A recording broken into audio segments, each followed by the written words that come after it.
Praise the Lord. सभी विश्वासी भाई बहनों को प्रभु यीशु मसीह में जय मसीह की। बाइबल शिक्षा चैनल पर आप सभी का स्वागत है। हमारे इस चैनल को देखने के लिए आप चैनल को सब्सक्राइब करें और बेल आइकन के ऑल बटन को ज़रूर दबाएं, तभी आपको हमारी आने वाली हर वीडियो का नोटिफिकेशन मिलता रहेगा। आज मैं आपके लिए बाइबल की पुस्तक से मसीह जीवन जीने के कुछ महत्वपूर्ण निर्देश लेकर आई हूँ, जो आपको इब्रानियों अध्याय 13 में मिल जाएगा, तो आप वहां से इसे विस्तार से पढ़ सकते हैं। तो चलिए भाइयों बहनों, हम वीडियो स्टार्ट करते हैं। बाइबल दर्शाती है इस अध्याय में कि संत पौलुस यहाँ इब्रानियों की पत्री में कलीसिया को एक सिद्ध मसीह जीवन जीने के कुछ निर्देश सिखाते हैं, जिससे कि वह प्रभु यीशु की तरह एक सिद्ध जीवन जिए और एक आदर्श मसीह की तरह एक परिपक्व जीवन जिए। जैसा कि मैं इससे पहले वाली वीडियो में आपको समझा चुकी हूँ कि हमें किस प्रकार परमेश्वर की बुलाहट में जीना चाहिए, किस प्रकार अपने रचे जाने के उद्देश्यों को पूरा करना चाहिए और सदा इसके लिए प्रभु यीशु को ही फॉलो करना चाहिए। तो आज मैं उसी के लिए यह वीडियो लाई हूँ कि एक सिद्ध मसीह जीवन किस प्रकार जिया जाना चाहिए।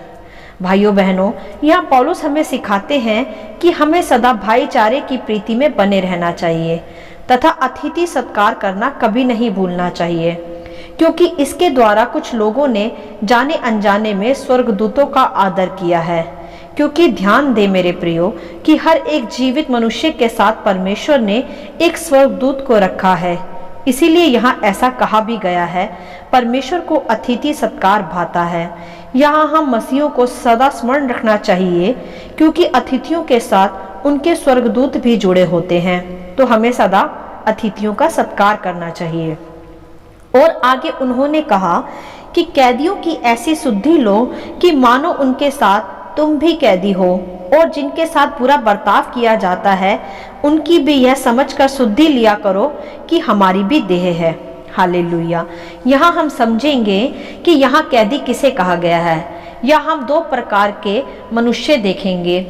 एक कैदी वह लोग हैं भाइयों बहनों जिन्हें परमेश्वर के सच्चे ज्ञान के विषय में नहीं पता तथा जो संसार की बुराई में, दुख में, तकलीफ में, पीड़ा में कैद हैं और इस प्रकार की परिस्थितियों से जूझ रहे हैं, अर्थात शैतानी परिस्थितियों से।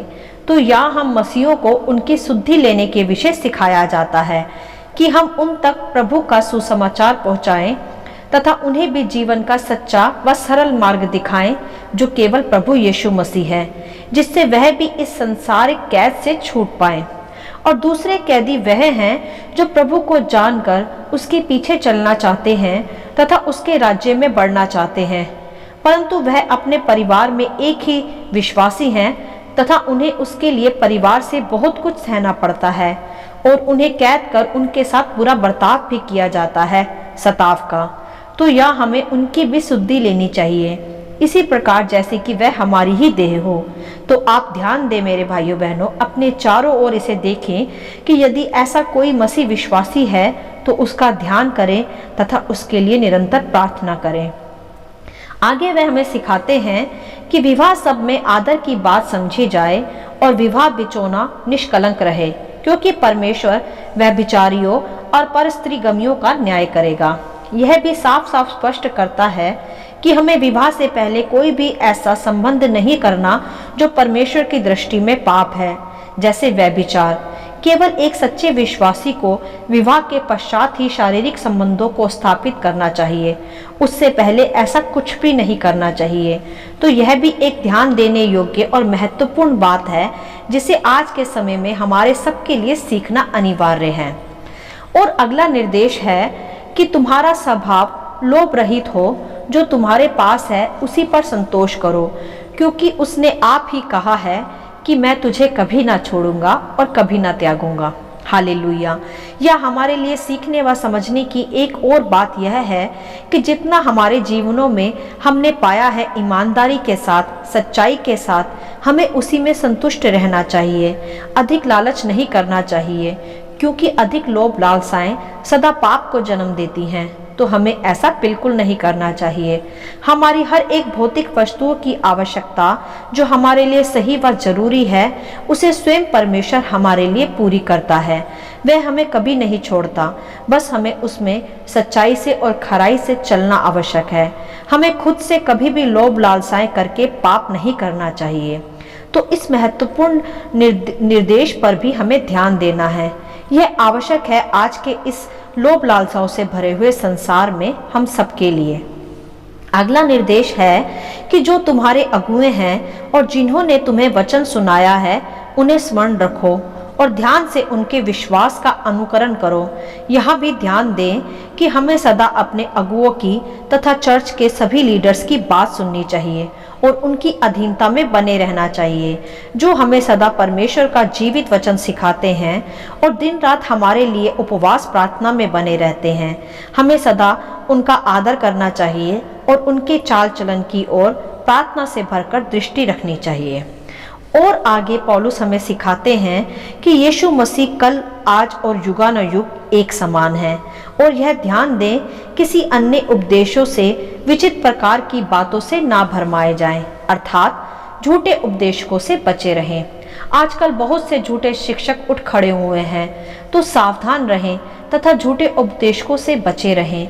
चिन्ह चमत्कारों के पीछे ना चलें, वरन जो आपको परमेश्वर के सच्चे स्वभाव व ज्ञान व वचनों को बाइबल के आधार पर सिखाए, केवल उसी की सुने। यह समझ प्रभु से आपको मांगनी होगी प्रार्थना में कि आप किसी भी झूठे उपदेशक के साथ ना चलें और उनके झूठे प्रचार में ना फंसे। और यहाँ सिखाया गया है कि भलाई करना और उदारता दिखाना ना भूलें, क्योंकि परमेश्वर ऐसे बलिदानों से प्रसन्न होता है। यहाँ ध्यान दे मेरे प्रियो कि किस प्रकार का बलिदान परमेश्वर को भाता है।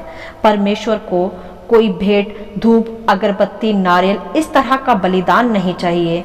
परमेश्वर को हमारा आत्मसमर्पण चाहिए, वो भी भलाई का तथा उदारता का। हमें सदा दूसरों के साथ उदार रहना चाहिए, जिस प्रकार हमारे प्रभु यीशु का चरित्र था, सदा भलाई करने वाला, दूसरे के दुख को देखकर उदार होने वाला। हमें मसीह जीवन में स्वार्थी नहीं होना चाहिए, वरन यदि हम योग्य हों तो हमें दूसरों की मदद कर उनके साथ भलाई करनी चाहिए। भलाई कई प्रकार से आप कर सकते हैं, आर्थिक रूप से भी और प्रार्थना करके भी तथा दूसरों को मोरल सपोर्ट करके भी। भलाई करना तथा उदार बने रहना एक मसीह विश्वासी का स्वभाव होना चाहिए। आज बहुत से विश्वासी इसे खो चुके हैं, तो हमें फिर से इसी के आधार पर चलना आवश्यक है। और एक महत्वपूर्ण निर्देश यह है कि हमें सदा परमेश्वर को स्तुति रूपी बलिदान चढ़ाना चाहिए और सदा उसके नाम का अंगीकार करते रहना चाहिए। जैसा यह समझाया भी गया है कि इसीलिए हम उसके द्वारा स्तुति रूपी बलिदान अर्थात उन होठों का फल जो उसके नाम का अंगीकार करते हैं, परमेश्वर को सर्वदा चढ़ाएं। तो यह भी एक महत्वपूर्ण निर्देश है हम मसीहों के लिए कि हमें सदा परमेश्वर का नाम ऊंचे स्वर से आदर तथा वचन की घोषणा के साथ लेते रहना चाहिए तथा उसका धन्यवाद हर परिस्थिति में स्तुति के साथ, आदर के साथ करते रहना चाहिए। यह भी एक सिद्ध मसीह के स्वभाव में शामिल होना चाहिए। यह परमेश्वर को सदा भाता है, क्योंकि हमारे प्रभु यीशु मसीह का भी यही स्वभाव था, प्रार्थना स्तुति करने का। तो हमारा भी ऐसा ही स्वभाव होना चाहिए जो यीशु प्रभु ने हमें सदा सिखाया भी है। तो हमें सदा परमेश्वर के इसी स्वभाव से, इन्हीं निर्देशों से खुद को तैयार रखना चाहिए। सदा अपने प्रभु के स्वभाव में चलें, उसके बताए इन आदेशों का पालन करें तथा एक सिद्ध तथा फलवंत मसीह बनते जाएं। और जैसा परमेश्वर चाहता है कि हम उसके उद्देश्य में जिएं, उसकी बुलाहट को पूरा करें, तो इसके लिए हमें इन आदेशों को मानना व इन पर चलना आवश्यक है। यह निर्देश आज प्रभु हमें फिर से स्मरण कराता है कि हम आज उसके आने के समय के निकट पहुंच गए हैं। तो हमें अब भी अपने को जांच लेना चाहिए, अपने को परख लेना चाहिए कि क्या हम उसके इन सिखाए हुए मार्गों पर ही चल रहे हैं और या नहीं। और यदि ऐसा नहीं है तो हमें अपने को जांच कर, परख कर एक सच्ची मसीहत के अनुसार चलना चाहिए और उस पर कैसे हमें परमेश्वर के वचनों का पालन करना है, वह सब इस अध्याय में हमें सिखाया गया है। तो हमें अब उसी पर चलना आवश्यक है, उसी को अपने जीवन में लागू करना आवश्यक है। जैसा कि अंत में पौलुस ने यहाँ कहा भी, यह निर्दोष या आदेश तुम्हें हर एक बात में सिद्ध करें, जिससे तुम उसकी इच्छा पूरी करो, और जो कुछ उसको भाता है उसे यीशु मसीह के द्वारा हम में उत्पन्न करें, उसी की महिमा युगानुयुग होती रहे। आमीन। हालेलुया। यहाँ स्पष्ट रूप से हमें सिखाया गया है कि जो कुछ परमेश्वर को भाता है और जो उसकी इच्छा है, वह सब हमें प्रभु यीशु के द्वारा ही सीखना है, उसके स्वरूप से, उसके चरित्र से, क्योंकि प्रभु ने कहा भी है कि पवित्र बनो जैसा मैं पवित्र हूँ। तो हमें प्रभु यीशु की ओर ताकते हुए उसके वचनों के आधार पर ही अपना संपूर्ण जीवन जीना चाहिए। तभी हम उसके उद्देश्य को, उसकी योजना को, उसकी बुलाहट को पूरा कर पाएंगे और उसकी योजना में हम चल पाएंगे। तो आप सदा अपने जीवनों में उसके इन निर्देशों को अपनाएं तथा मसीह यीशु की महिमा में बुलाए जाने के महत्व को समझें, क्योंकि उसी की महिमा, उसी का नाम युगानुयुग ऊंचा है और हमें इस जीवन तथा इस अंतकाल के समय में भी उसी के आधार पर चलना आवश्यक है। तभी हम अपने जीवनों में आशीषों को तथा फिर अनंत काल के जीवन को पूरी आशीष के साथ प्राप्त कर पाएंगे। हालेलुया। मैं आशा करती हूँ कि इस मसीह जीवन के इन सच्चे निर्देशों को आप सबने ध्यानपूर्वक समझा होगा।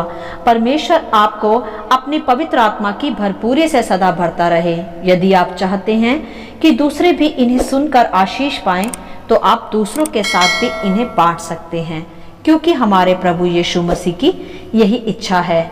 आमीन and God bless you all.